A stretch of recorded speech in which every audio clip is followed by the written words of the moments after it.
इस बीच एक big breaking आ रही है। शुभेंदु अधिकारी की स्पीकर को चिट्ठी वाली ये ब्रेकिंग न्यूज। बीजेपी छोड़ने वाले एमएलए पर कार्रवाई की बात शुभेंदु अधिकारी कर रहे हैं। विश्वजीत दास पर कार्रवाई की मांग उन्होंने की है और इस बीच विश्वजीत दास को अयोग्य घोषित करने की भी उन्होंने मांग की है। तो ये इस वक्त की बिग ब्रेकिंग, शुभेंदु अधिकारी की स्पीकर को चिट्ठी। बीजेपी छोड़ने वाले जो एमएलए हैं उन पर कार्रवाई करने की बात वो कर रहे हैं। विश्वजीत दास पर कार्रवाई की बात कर रहे हैं और साथ ही विश्वजीत दास को अयोग्य घोषित करने की भी मांग आप देखिए वो कर रहे हैं इस चिट्ठी में। साथ ही आपको बता दें पूरा जो पृष्ठभूमि है वो क्या है। दरअसल पश्चिम बंगाल में जब से टीएमसी की सरकार बनी है तब से बीजेपी के एमएलए, बीजेपी से जुड़े जो नेता हैं वो एक एक कर टीएमसी में शामिल हो रहे हैं, यानी जो सत्ताधारी पार्टी है उसमें शामिल होने की होड़ मची हुई है।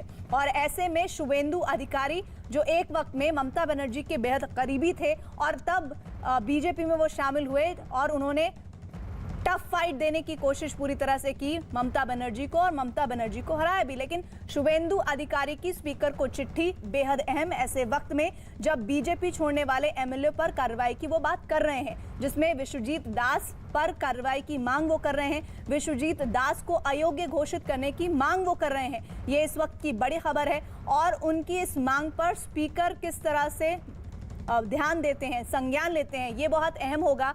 और ऐसे में ये सब कुछ कवायद तब हो रही है जब ये लगातार कहा जा रहा है कि अब धीरे धीरे जो चुनाव है वो 2024 की तरफ बढ़ेगा और उससे पहले जो हालिया विधानसभा चुनाव पश्चिम बंगाल में हुआ है वो एक बड़ा झटका बीजेपी के लिए रहा है। और बीजेपी अब आने वाले 2024 लोकसभा चुनाव के लिए अपने आप को जहां एक तरफ मजबूत करने की कवायद करेगी, उससे पहले उसके एमएलए एक एक कर उसका दामन छोड़कर जा रहे हैं टीएमसी में।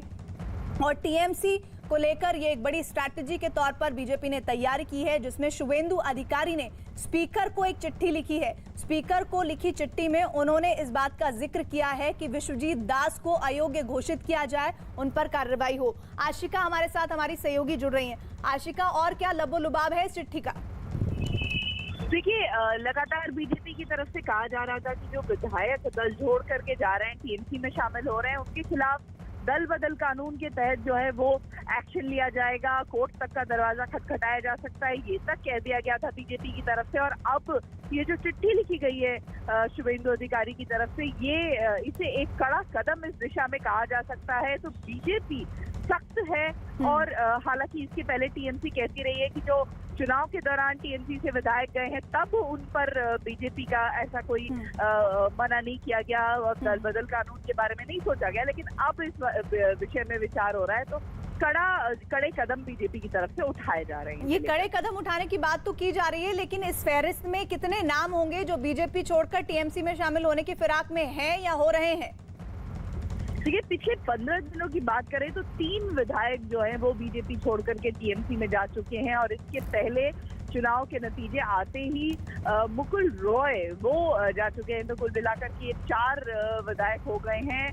तो इन सबके खिलाफ एक्शन लेने की बात की जा रही है। मुकुल रॉय की बात करें तो पीएससी का उनको टीएमसी ने अध्यक्ष बनाया, जिसको लेकर के भी बीजेपी की तरफ से कोर्ट का दरवाजा खटखटाया जा चुका है। शुक्रिया आशिका।